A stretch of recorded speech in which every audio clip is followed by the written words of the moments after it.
What's going on, my soccer people? Welcome on back to Box Soccer, the soccer show where I go over everything U.S. soccer, men's, women's, internationally or domestically. And I'm here to bring you my first ever interview. Now, before I go on, I do want to ask if you are a soccer lover, please do give this video a minute of your time and even consider liking or subscribing to my channel, as it would help me push my video on to people much like yourself who are enjoyers of soccer content. All right, so I know that this is going to be a bit of a change of pace from the recap and opinion videos I was giving out in May, but I really want to try to get to understand and uncover and connect more the US soccer influencer community that we have going on Twitter, TikTok, and YouTube. With that though, for my first interview, I will be speaking with Adam Turner, or if you frequent soccer Twitter, you know him as StanUSMNT. He has a large following on Twitter with over 2,500 followers, where he openly talks about his opinions and takes and gives really great analytical videos about the US men's national team and certain players. So without further ado, let's get it with StanUSMNT's interview.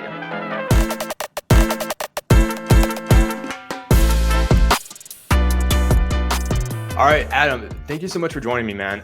So the first question that I have for you is, can you tell us a little bit more about yourself and, where you're from, general idea of like who exactly you are?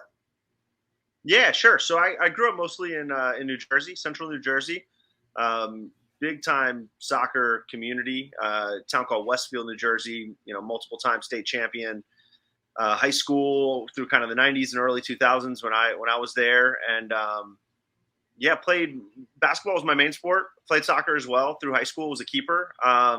We had an all-state keeper who was my same year, so hard to penetrate the lineup. He ended up playing, down at he got a scholarship to William and Mary Division I school. Was a really good keeper for them. So yeah, it was kind of a backup. Played JV into my sophomore year, backed up my last couple of years, but yeah, it's a really good place to grow up. I live up in Connecticut now, but my passion from soccer definitely is derived from just being in a soccer town. I was kind of a basketball kid in a soccer town in a lot of ways.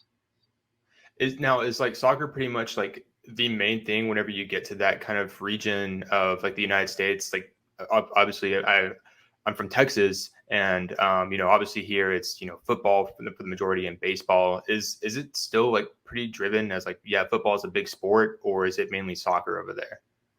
Yeah, that's interesting, right? Like I'm from originally Kentucky, which is a basketball state, right? Like there's a Hmm. little bit of some other stuff, but it's a basketball state. Texas, I know, like notoriously football state, right? Not to say other sports aren't strong there, but Right. that's kind of the sport when you think Texas.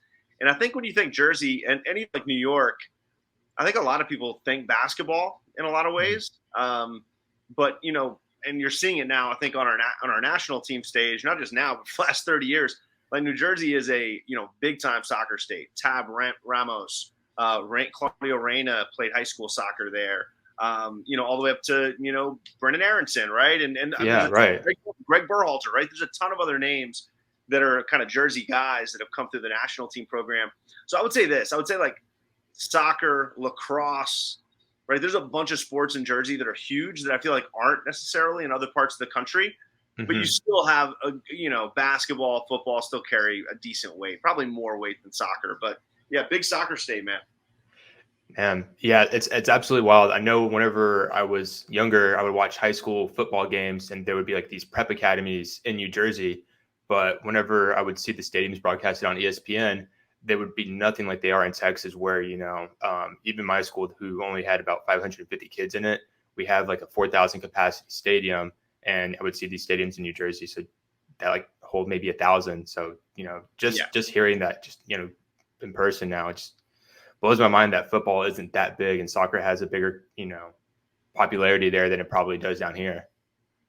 Yeah, I think so. Like you look at just like 5-star football recruits, definitely some in Jersey, but not as Hmm. many. And soccer, yeah, definitely carries more weight. Texas is coming up though, man. Texas soccer is coming up for sure. Yeah, it definitely is. I mean, in those big cities in that triangle that we have between Dallas, Fort Worth, Austin, San Antonio, and Houston. I mean, those are the hubs. I mean, if anyone wants to get big in soccer, it's a hard journey unless you're outside of that area. So it's Yeah. coming up, but it's a lot slower than you could probably see again, like in New Jersey or in that mid Atlantic or even California, where there's a lot of concentrated areas of soccer that everyone kind of feeds into. For sure. But hey, I wanted to ask you a question because I always wondered this. Whenever you played soccer, what was your favorite cleat that you wore whenever you played? Because I was a big fan of a shoe that Nike no longer continues. It was the CTR 360s. So I was wondering if you had a shoe whenever you were growing up that you were like very fond of. Growing up, so our high school team always did Team Adidas, and that was Oh, kind of okay.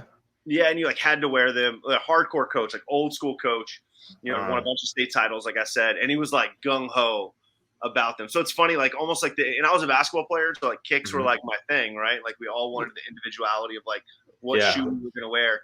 But my all-time favorite soccer shoe was like definitely post-career for me, Hmm. and it's just mainly because I'm a basketball guy, and it was the Neymar Jordans that Oh, okay. very short-lived, but Yeah, yeah. they were fire, man. And like the Uh-huh. design, I remember when the design concept came out the first time, and I saw them, and I was like, "Oh, this is like a basketball player's dream, man! Like Hmm. anybody who's basketball soccer is gonna love these things." Um, but yeah, I've always been more of like a Nike guy, just in Hmm. general. Like I think Nike Hmm. stuff is really, really good. Um, yeah, I would love kind of picking out the helping our soccer coach at. I coached for a long time, 13 years at a D3 school, Uh-huh. and so funny enough, like two of the soccer coaches that we had in my time there were like two of my really good friends that I got really close with, mainly because I became a big soccer guy. So I loved. It's hard to find people to talk soccer with in the Yeah. state. It just is, like, seriously. Hmm. And so I love just like picking their brains. There's a lot of crossover soccer and basketball, so we would talk a lot about philosophies and strategies and that sort of stuff. Hmm. And even just like gear, I loved sitting in and helping them pick out their gear. It's a different uh, feel than basketball gear, Yeah. but I loved it, and I would always get them to like buy me a couple hoodies and buy me some shorts, all that good stuff.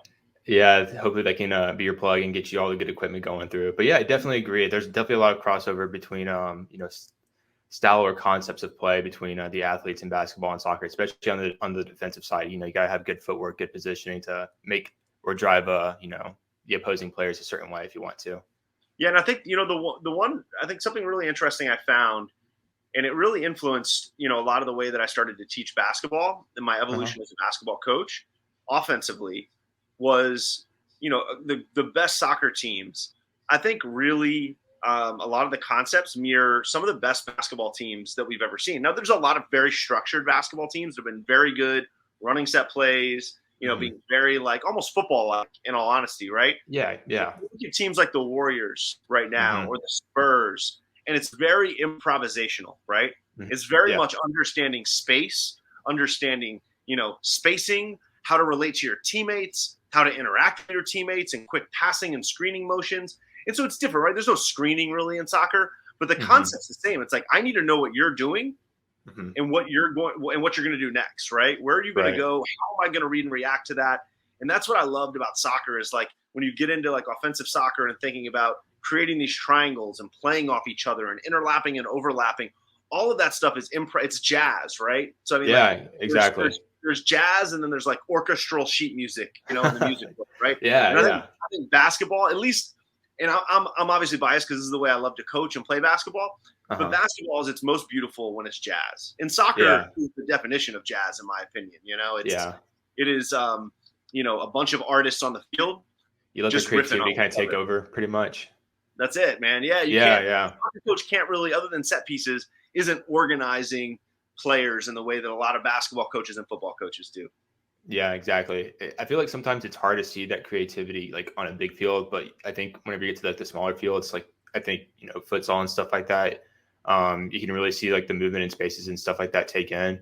But as far as like you said, the ball watching part of it, such a big part on both sides of the sport. Like if you're caught ball watching, you're a goner. That's an easy run that can be made. An easy bucket that can be made. So yeah, a lot of crossovers from two completely different, not completely different sports, but you know, a lot of overlap in between them.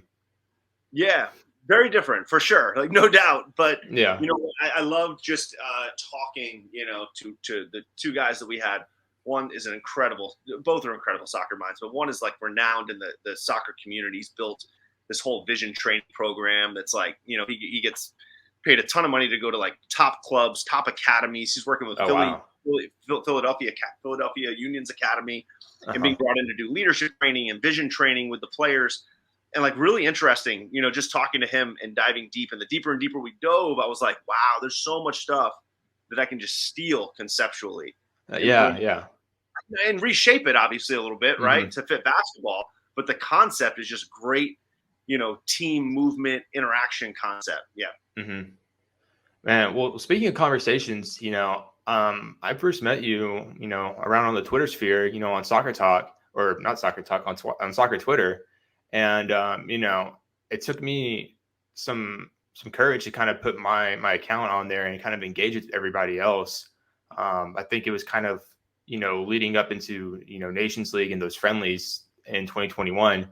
So, what really brought you to kind of say like, oh yeah, I want to make this Stan USMNT account and jump into the soccer sphere on Twitter?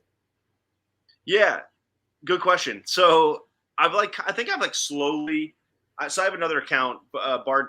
It used to be called Bard Coach Turner. I think it's Coach Adam Turner now, but it's like my basketball account. It's really my Twitter account, my personal Twitter account. Yeah. I had it for years when I was, coaching at Bard College. I had it kind of tagged to Bard, and I built Hmm. a, pretty good following there with all of the basketball coaching, summer basketball coaching I did. A lot of the kids who came to camp with us, and recruits and families and the coaching world, right? The basketball coaching world.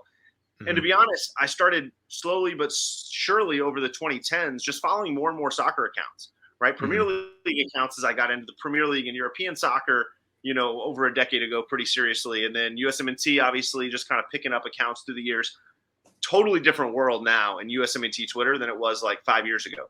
And I would Yeah. say 5 years ago, I've always followed it really, really closely. Hmm. Um, and kind of loved, knowing who's up next. And, when I was in Hmm. college back in 2005, 2006, we were subscribing to like Sky Sports on DirecTV, to be able to watch international games, and like Yeah. you're Yeah. talking about one or two Americans. But Hmm. so I'm like of this original era, right? I graduated high school in '02 that was like just trying to find these slim pickings of like soccer. And it's so funny how different it is now. Like the game here has grown a ton, obviously, but like the ability to view games has grown like crazy. Like Oh yeah. you couldn't view, Dutch soccer like a day. It was like impossible to find something like that.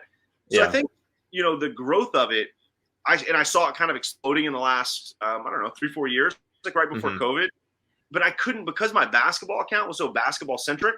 Anytime Hmm. I would post something soccer, a bunch of people would be like, "What's going on?" Like, and it was because it was a very basketball driven account. Yeah. Yeah.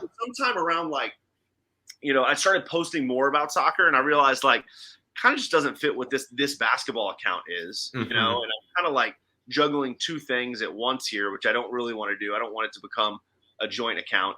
So that was really the reason why I wanted a place to just kind of like, go on Twitter and flip accounts and be like, let me get in soccer mode right now. Let me see what's going on in the soccer world. Let me interact with people Yeah.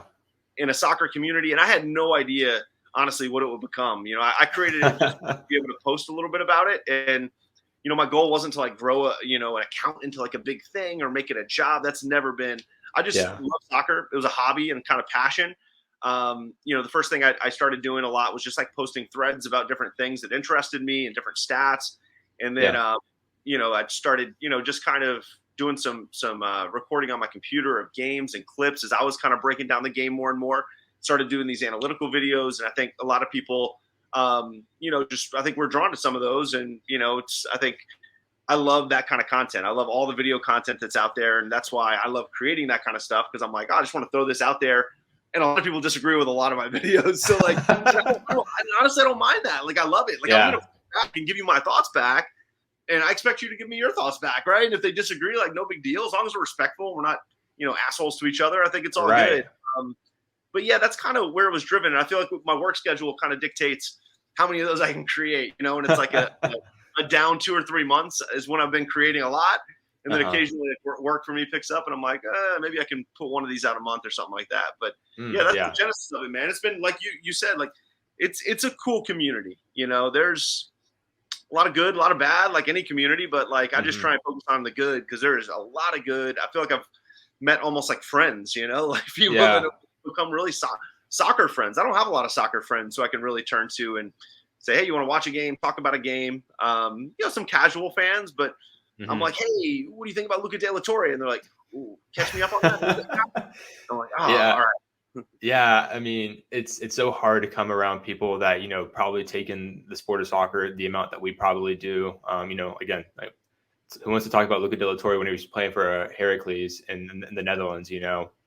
First of all, like, I mean, maybe my friends have never even like realized like the Dutch league is called the Eredivisie or anything like that. So yeah, I completely agree. I feel like whenever you find a group that you have similar you agree on similar things with, and you seem to interact with them more and more, you kind of bond a little bit with them. And I've been really, thankful to meet a bunch of guys that I've seen on Twitter before. And yeah, it was seamless. Our interactions that we have on Twitter to the real world are just phenomenal. And, I feel like that definitely doesn't happen without, the Bird app or any of this right now has existed. Like you said, so many things have changed. You were talking about the Sky the Sky subscription package that you had. I remember I don't even remember watching an MLS game until MLS Cup 2005, or was it 2006, whenever the Houston Dynamo played the Revs in Frisco, whenever 12 mil was still there.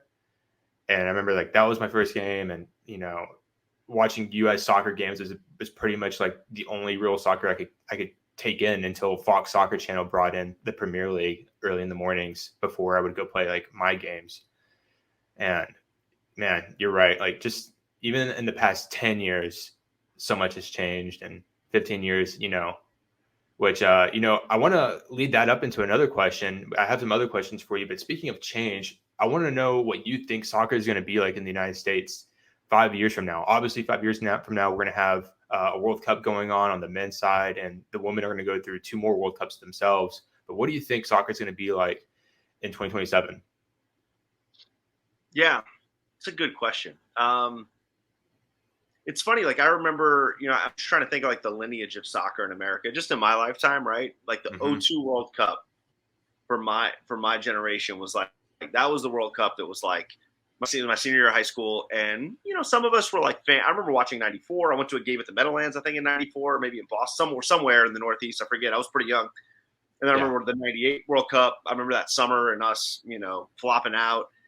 And then '02 came around, and it was like middle of the night. All those games were middle of the night in South Oh, yeah. Korea. And Mm-hmm.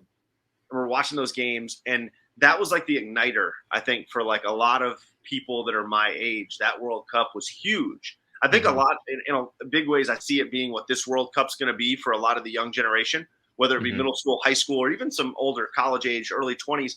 This is going to be the World Cup that might spark somebody to be me, 20 years from now, and just be like a big fan. I'm not anything, Right.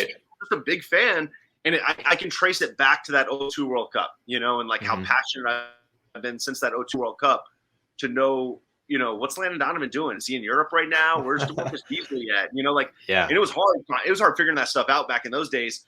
And now I feel like the kids, young people have so much more access to being like, oh, wow, I love watching Christian Pulisic or Yunus Musa play in this World Cup. I can now go watch La Liga games. I can go Mm-hmm. watch wherever Puli's going to be playing next year. And so when I think of that, I think like, some people think like, oh, growth's going to happen here. And I don't think that's true, right? I think growth happens like that. And I think we're Mm-hmm. like somewhere here, right? Where we've like gone Yeah. out of this. And I Yeah. think Yeah. we're on this upward trajectory that is exponential growth versus like linear growth, And I think Yeah. it's crazy to think about what it's going to look like in 5 years. You know what I'm saying? Because I think we're like tip of this iceberg that's about to explode. Yeah. And, I think we're going to be coming off a World Cup that's going to be really successful. Mm-hmm. And I think we're going to make a fairly deep run, whether that's quarterfinals or, maybe semifinal. Who knows? It would be tough. But Yeah. listen, it's happened, though. Russia almost made the semifinal. Yeah, they did. They almost took on Spain. South Korea did make the semifinals when it was at home, right? These are things that legitimately have happened, right? Mm-hmm. And I think we can do it. I think we have the personnel to do it, and I think we're set up to be able to kind of make that kind of run. So I'm just going to be optimistic, and I'm going to say like we're coming off this deep kind of run. I'm not going to say we're going to win a World Cup, but it garners a lot of excitement. There's a lot of exciting games. We win a knockout, round game or 2, maybe even, if we can. And I think soccer is going to be set in 5 years to take this like massive leap where you obviously are going to always have like casuals. That's any sport, right? There's March Madness casuals and there's NBA finals casuals and Super Bowl casuals. But it's, can you turn casuals into more regular fans? And I think soccer right now is already doing that for sure. But I think 5 years from now, that's what's going to be happening, is we're going to be turning a lot of casuals into people who are like, want to track this stuff on the, monthly basis, not the every year or 4 years. Yeah, I completely agree.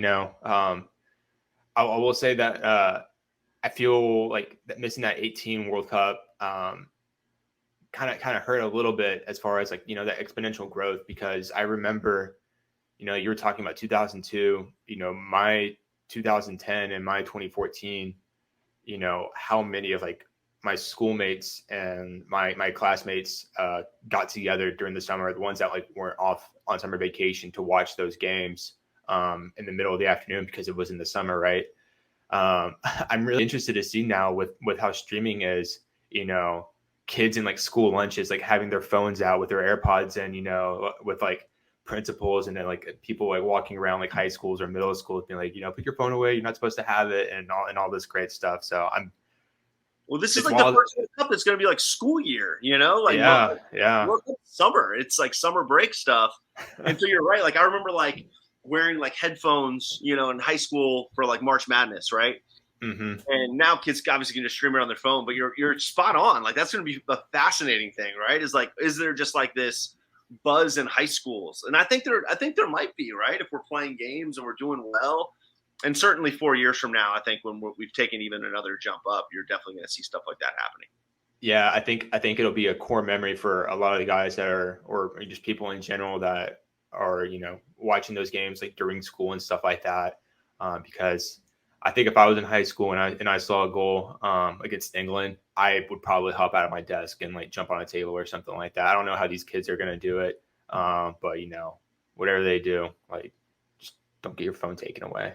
But speaking of like, again, like that's like 5 years. From my perspective, or at least the way I see soccer growing, it takes some inspiration, and then it needs to be carried for a long way to be like an influence on the generation below it. So if we have this World Cup in 2026 coming up in 4 years, along with all the other World Cups and competitions happening between now and then, where do you see the United States Soccer Federation being in 20 years? And what do you see for like soccer within the United States? I mean, I'm talking like Major League Soccer, USL, NWSL, and the men's national team. Will we be making like any kind of progress, do you think, in about 20 years for Pro Rel between all of that? Like, will US soccer straighten everything out and be like, okay, we're going to have a system now that everything is set in place? Or do you see things continuing to be more of the same right now? Yeah, I think it's going to be different. I do. I think that. I mean, listen, if we go back 20 years ago from today, Mm-hmm. we're pretty close to the era where we were, doing the old school MLS shootouts, and so like when people say like, no, it's going to stay Americanized, well, that's not true. Like we've, whatever you want to call it, Europeanized. I call it world. We just like made American soccer resemble the world game Mm-hmm. so much more in the last 20 years, right? And even if you Right. think about things like the development of the academies and like everything looks a little bit more like European club soccer than it did 20, 25 years ago. Yeah. I do somewhat agree with people who say like, we still need to keep it somewhat Americanized or fit. Like, Mm-hmm. I think that there's some good points there. Yeah, I think for for the sure. most part, right? Like you hit on, Pro Rel, which is something that because that's how it's always been done, right? Right. Historically, Mm-hmm. you're talking about changing Pro Rel in England is like changing some core baseball rules, just like impossible. It's like, no, this is what Right. we've always done. Like, why would Mm-hmm. we do anything different? America's the opposite, where it's like introducing the idea and concept of Pro Rel, which now you need a lot of like the rich people who are really funding the league in a lot of ways, right? They own the teams in the league. Mm-hmm. You need them to buy into, hey, we're going to create Pro Rel, and you may be playing in a secondary league. And it's hard for me to figure out where that's going to happen. Right. Like, Exactly. I'm a proponent of Pro Rel. I think Pro Rel would make every sport in America better, including the NBA, NFL. Like every sport would be better if there was Pro Rel, right? Because there would be no such thing as tanking. You would never tank to get a draft, right? Like everybody would be really good. That makes a league better, in my opinion, right? Like, Yeah. And if you're bad, there are like serious consequences for it. So it's going to make you Mm-hmm. invest more. Like the amount of investment low table, mid table Premier League teams are making so that they can stay up and keep that money is Mm-hmm. massive, right? And that makes the Right. sport better. That makes the sport better in the country. So I don't know. Anybody who's logical is going to say yes, pro rel would make us better. Realistically, I just don't see the path to getting these people who have started the league to buy into that because Mm-hmm. they need to buy in. At the end of the day, like U.S. soccer fans, all of us can say we want pro rel. If the owners of the league aren't feeling massive pressure, then they're not going to change it. And I just don't know if we're going to put that kind of pressure on them.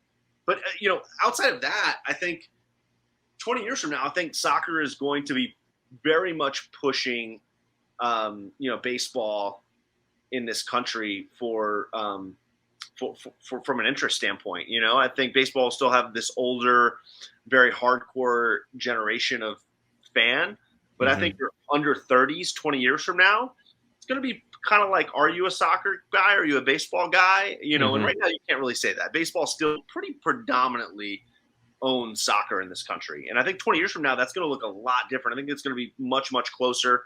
You're going to have Americans playing all over the world. I think the MLS Mm-hmm. is going to continue to grow and get better. I still don't Mm-hmm. see it getting into like this top echelon of, club leagues, but like I could see it really penetrating the 6 to 10 range, which a lot of people Mm-hmm. think it is now. And I just don't firmly believe that. But I think 20 years from now, you could really say, yeah, top couple teams in the MLS can compete with anyone in the world, and the rest of the league is good. Something like the Eredivisie, Yeah. right? Yeah. You know, Yeah. They just kind of float Eagle. around. Yeah, no, I completely agree. I think one of the first things we would have to sort, if anything, with MLS and Pro Row is what are we gonna do with the Canadian teams, right? They say Canada Soccer Federation, we took care of these 3 teams for y'all. They're very valuable. Take care of them, please. But Yeah, yeah, it's just there's so many logistics that would need to be folded out, and I feel like a lot of lawsuits would probably come out of it. But you know, I completely agree. I think overall for the betterment, like to make the sport better in the country, I think it works right now, and it's fine the way it works right now. But I just think it would be better, if we went in that route as well. But it's obviously a huge question mark. So many things need to happen for it to get into that realm. And again, it's working fine just now. Even if they were to do Pro Row and MLS, I don't think that would be a big issue. But there's definitely a lot of American things that I think that I would like to keep. Like I think playoffs are phenomenal. They create important games, which creates storylines. I just think Pro Row would add more storylines. Promotion to a higher division. If you get relegated from that, you go to the lower division, and then regional rivalries and all that good stuff too. That's just a personal opinion, but again, but playoffs just fits America. I mean, it just does. Like, it's going to be a lot, a hard. lot of people, a lot of people do playoffs. Isn't the Bundesliga trying to do playoffs or something like that too? Like Yeah, they're talking heard, about it. I've definitely heard rumors. I mean, it's a very exciting way to determine a champ, right? I mean, Yeah, for like, sure. I remember the first time I really learned about like the FA Cup, right? And these like domestic Mm-hmm. cups. It was so Yeah. confusing to me. I think I was maybe high school or early college, and I was like, wait. So they have they have like a tournament that they run, but it happens in the middle of the year. It happens like throughout the year. Yeah, yeah. And as I learned, it was really cool. Like FA Cup being like an open system is really cool. Like all that stuff's really cool. But it was so foreign, and I think a lot of people have that response to like this idea of like mid-season cup. I don't think Mm-hmm. it's going to be hard for that to ever catch on in the way that that it matters, right? In Europe as this Mm-hmm. traditional thing.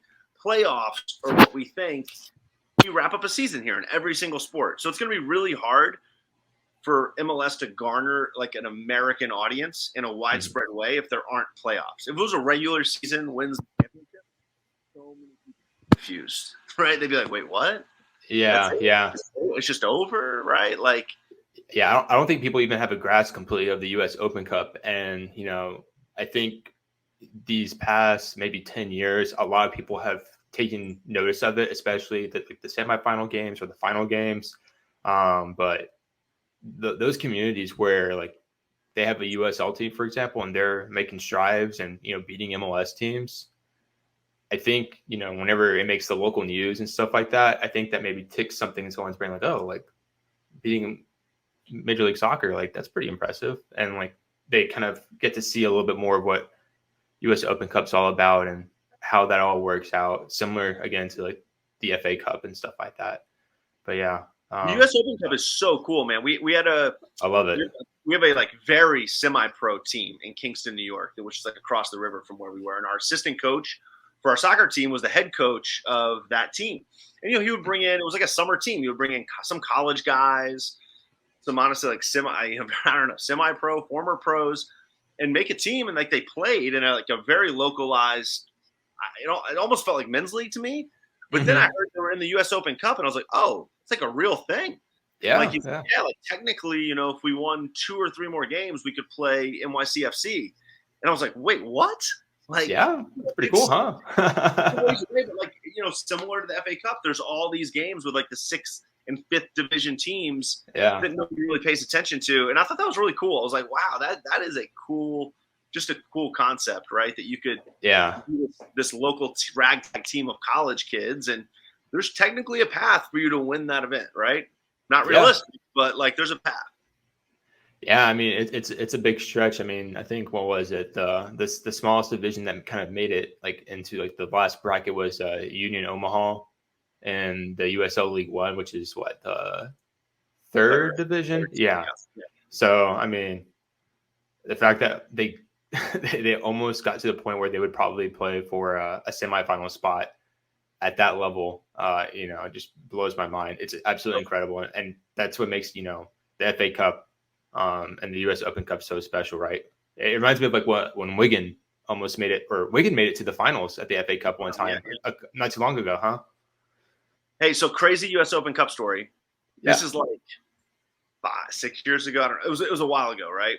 Maybe, no, Gio was 14, so it's like 5 years ago, something like that. So 5 years ago, I go over to one of those Kingston games, Kingston Pride or something like that, and they're playing. It's a U.S. Open Cup game, and they're playing NYCFC's whatever academy develop U18s. I don't, it wasn't like a USL team. It was like literally one of their like developmental teams was playing in one of these opening bracket rounds of the U.S. Open Cup, and I remember like, there was like a very like high school type roster, right? Of just like names, all that kind of stuff. And I'm like, oh, cool. Like, first of all, know a bunch of the dudes who were playing, a bunch of our soccer guys were on the Kingston team. And I was like, oh, cool. We'll get to see like an academy team. I didn't really know who NYCFC had in the academy at that point, to be honest. But I saw Gio Reyna's name, and I didn't know him at that point. He was like 14. I was like, no way. Reyna? I was like, no. That was like the first time I ever heard about him. I Googled him. It's like, yeah, Claudio Reyna's son, NYCFC Academy. And he, at 14 years old, this is going up against like Division I soccer players, dominated, absolutely owned the field at 14. It was like I remember watching it and going, and like talking to Dave, who was our assistant soccer coach, who was the head coach of the Kingston team, being like, how good was that kid? And Dave's like, that kid's going to be one of the best players in the world. He's like, at 14, he just dominated these 22-year-old seniors on, local mid-major soccer teams. Like, incredible. But yeah, anyway. Yeah, definitely teetering on the edge of greatness. Definitely a lot to look forward to with him. Hopefully he gets a lot of minutes before the September window. Speaking of like the international games coming up in the September window, I'm gonna try to wrap things up here, but I want to get an idea of what's a jersey that you've really enjoyed, like just in general throughout history. It could be a national team jersey, a club jersey. It can be a team from anywhere around the world. I was just my 2 bucket list jerseys. If I'm okay, my wife's like, all right, what do you want for Christmas? Maybe I'll ask for it this year for Christmas. The Pele Cosmos jersey, just all time. Yeah. The Fiorentina Nintendo jersey, just because it's sponsored by Nintendo, which is one of the coolest things of all time. Oh yeah. So those 2 are like, I don't know, 2 jerseys that just like, if anybody says jersey, they stick out of my brain as like, those would be such cool jerseys to own. I'm a very classic jersey guy though. I love like the clean and classic Argentina, Brazil, AC Milan, the Real white, Barca, just like those classic old school jerseys are also the ones that like, I really love and that bought me. And then USMNT, I love the 94s just because they like capture my childhood. They were so over the top and blue stars, but just it's just like everything about my childhood is wrapped up in that jersey. I feel like. Oh yeah, I was going to ask you to be specific because a lot of people love the denim, which is very cool. But me Yeah, personally, I really enjoy like the red and white, like the little like yeah, striped ones. I think for me personally, I love like the wavy stripes. But I don't know what's up with. I don't know who made our jerseys back then, but Nike I needs to take some know. notes because both of them, looking back at them, absolute fire. I would love, Fire. love, love for them to drop the jerseys very soon because I am on edge. Those are big time, man. Those are big time jerseys. Oh yeah, Nike's all right with them. I feel like it's like hit or miss sometimes, but for the most part, they get some Yeah. good ones. Yeah, great picks. I love the Fiorentina pick. Fiorentina is probably one of my favorite Italian clubs. They just kind of fly right around in the middle, but so much history in one little city. Very unique city too, as far as being like in the hills of mid Italy too. But that Pele jersey, that would that's gonna be a pretty penny if she if she can get Yeah. that for you for Christmas, man. That's Yeah. gonna be. I don't even know. Like, yeah. I Nobody's don't even know making. where to find one. No, you're finding like on eBay, and yeah, you're definitely it's getting up there for sure. Yeah. Well, one last question for you. I need to know what your favorite game that you've ever watched is all time. I need to know. Yeah, this is like an easy one for me. It's Okay. without a doubt the Barcelona comeback over PSG from 2017 Champions League when they're down 4-0 after the first leg, Oh yeah. going back home. They scored 3 goals in maybe the first 50 minutes, something like that, and then PSG scored. I don't know, in like the 60th minute, and it just felt like it was over because it was like at that point in time they needed 3 goals. 2 goals didn't do it. So like 2 goals made it 5-5 aggregate, but with away goals, they still were going to lose. And I remember sitting there like watching the game, but it was like a lot of people remember the 3 late Neymar goals. Or I think it was like 2 late Neymar goals, and they like dropped a dime too Yeah, uh, yeah. to Roberto, right? And that Mm-hmm. all happened after the 88. So like that's amazing. Obviously, like, that is like Mm-hmm. incredible stuff. Like 3 goals in Yeah. like a 6-minute span. But there's so much stuff that happened between the goal in the 60th minute that PSG scored. There's like saves off the line that It was an intense game. Yeah. 3 saves. There's like a save off the line one of the PSG defenders has. Like it's just like action packed. Like Mm-hmm. I saw the question you were going to ask me, and I was like, it popped in my mind immediately. I was like, I'm gonna watch the highlights. I haven't watched those highlights in a couple years, and like the full game highlights, not just the goals. And I was like, oh my god, I forgot about that one. I was like, oh no. Yeah. And I remember like I was also watching that game with a group of people at the gym where I coach. They used to put it on. We had this video room for all the teams to do like video sessions, and they used to put all the Champions League games on in there midday, and players would come in, and I'd sit up there and watch the games. But like in communities of 20, and I remember we had like 20 soccer team, basketball, one soccer team watching that game, and that kind of stuff's cool, man. When you're in a community of people going nuts, it always becomes even more memorable. So that's Absolutely. that's my like all time I try to go non USMNT, right? Obviously, the Dos a Zero Landon Donovan, I have crazy memories from where I was watching that one. The Landon Donovan goal in 2010, against Algeria, right? Like that one's crazy. And then the Belgium game, I also remember watching not a game we won, but just the It was a sheer great game. Yeah. of Timmy Howard in that game. Oh yeah. And the Wondolowski, like all that stuff sticks in my mind. So those would be Yeah. like that's a bunch of mine. But Yeah, man, great pick. Honestly, it's definitely something I really enjoy about the dual leg of Champions League games and stuff like that. Is the ultimate comeback whenever a team comes back, kind of like how Rangers did, this past week. I would definitely say that probably mine. I'm a Chelsea supporter, so I remember whenever I was getting Champions League games regularly. That same year they won the Champions League because before I could only watch on Fox Soccer Channel, right? So I was only watching Premier League games. But whenever I finally was able to watch the Champions Leagues, I remember they were going into that round where they were playing Napoli and pretty much like got stomped. And I think they had that return game and they had that comeback. Just return games in general, so much fun to watch. I remember, what was it? Dortmund versus Shakhtar and Malaga the year after that were really great games with oh my goodness, Lewandowski and Götze and that squad that they had. Oh my goodness, great games. But I'm going to say a game that kind of goes under the radar of a lot of U.S. soccer fans. And I think this is whenever the U.S. women's national team finally kind of got momentum around the U.S. soccer community. It's the USA-Brazil game, the semifinal in Germany, whenever Ambi Wambach had that cross come in. She headed it in and, yeah, that was awesome. Yeah, it was Rapinoe. Yeah, that was crazy. I remember watching that game after that point, or up to that point, and all the delay tactics by like Brazil, and getting carried off the field and getting a yellow card afterwards. It was just a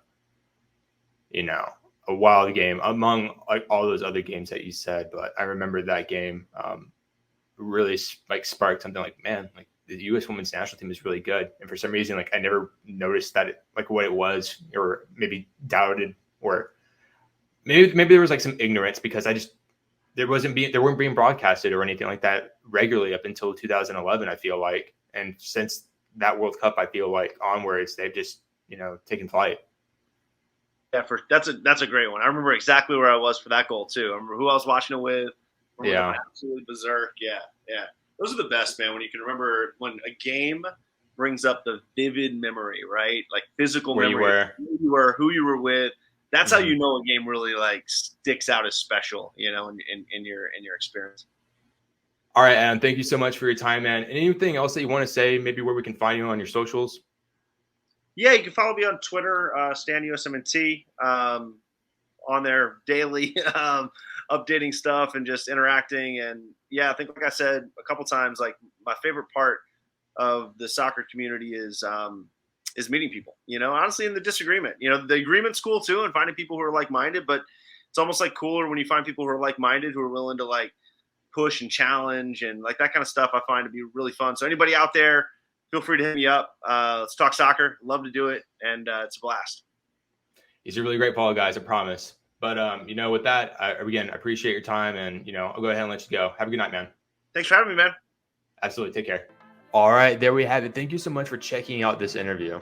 If you stuck around to this point, please do consider liking and subscribing to my channel. Again, it helps me so much, and it helps push my content to people who enjoy soccer content much like you. I have a great line of soccer interviews coming up with great influencers on the Twitter and TikTok side of social media, so please do look forward to that. But with that, I have nothing more to add. Again, thank you so much for watching this video. I'll catch you on the next one. See ya. You are loved. Bye-bye.